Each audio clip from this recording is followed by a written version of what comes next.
Shalom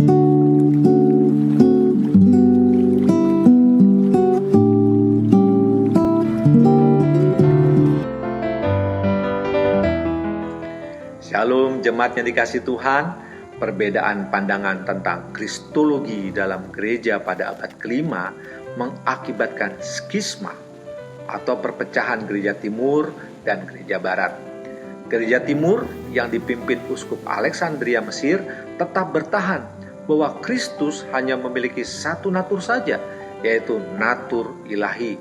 Dengan pandangan seperti itu, Gereja Timur sangat mengagungkan kemuliaan Kristus. Kristus adalah Allah 100%. Di lain pihak, Gereja Barat yang dipimpin oleh Uskup Roma Italia berpendapat bahwa Kristus memiliki dua natur, yaitu Allah dan manusia, Allah sejati dan manusia sejati. Gereja Barat berpendapat Kristus sejarahlah yang menjadi penekanannya. Pada kesempatan kali ini, mari kita membicarakan bagaimana pandangan doktrin yang berbeda ini mempengaruhi seni dekoratif di dalam gereja. Jemaat yang terkasih, yang menarik adalah bagaimana doktrin ini diajarkan kepada jemaat, salah satunya melalui mozaik. Mozaik adalah seni membuat gambar dengan menyusun kepingan-kepingan kecil berwarna dari kaca, batu, atau bahan lainnya yang bisa digunakan untuk menjadi mozaik. Seni ini merupakan sebuah teknik dalam seni dekorasi dan juga merupakan aspek dari dekorasi interior. Dalam pembangunan gereja modern pun, mozaik masih dipakai. Yang paling umum adalah seni kaca patri.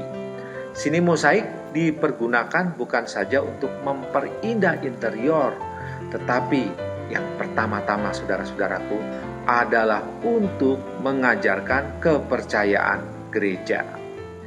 Mozaik-mozaik pada gereja timur menggambarkan keyakinan bahwa Kristus hanya memiliki satu natur saja, yaitu natur ilahi. Kristus adalah Allah sejati, kemuliaan dan keagungannya lah yang harus ditekankan. Ia layak mendapatkan segala puji-pujian, kuasa, dan kehormatan. Melalui mozaik, gereja mengajarkan doktrin Kristologi pada umatnya. Mozaik-mozaik transfigurasi Yesus. Kristus Raja segala raja.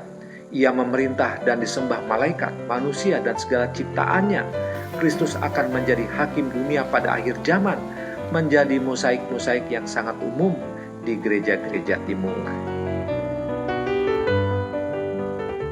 Sebaliknya saudara-saudara, gereja barat sangat menekankan Yesus yang menderita.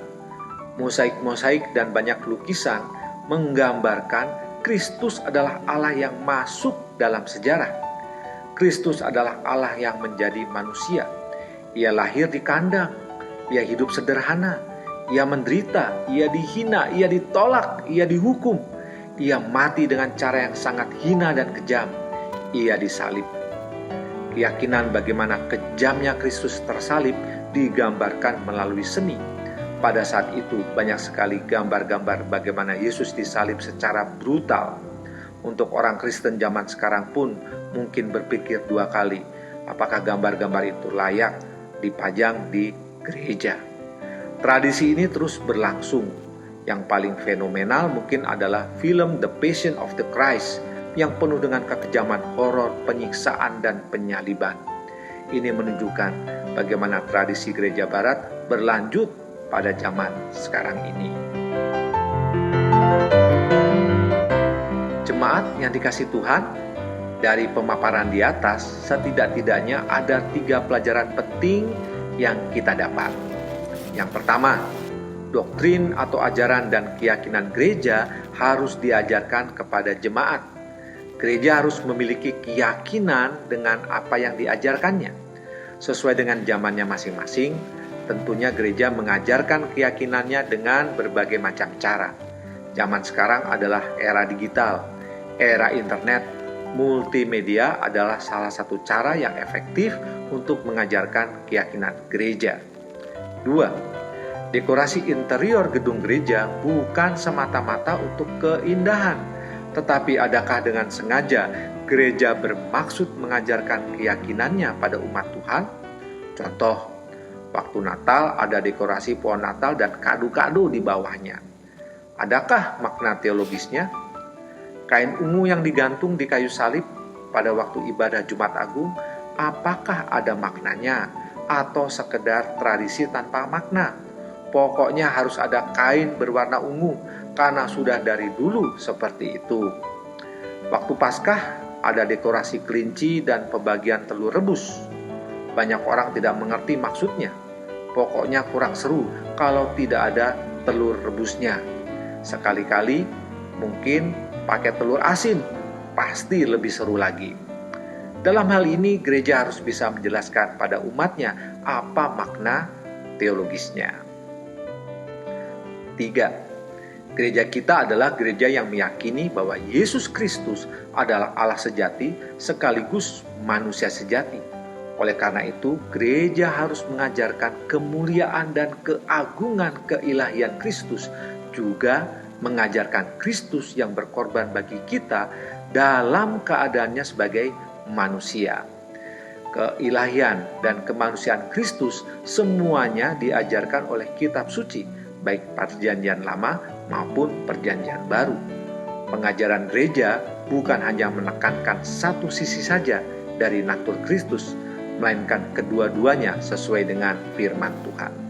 Ibrani 1 ayat 3 berkata, Ia, Kristus, adalah cahaya kemuliaan Allah dan gambar wujud Allah dan menopang segala yang ada dengan firman-Nya yang penuh dengan kekuasaan. Dan setelah ia selesai mengadakan penyucian dosa, ia duduk di sebelah kanan Allah yang Maha Besar di tempat yang tinggi.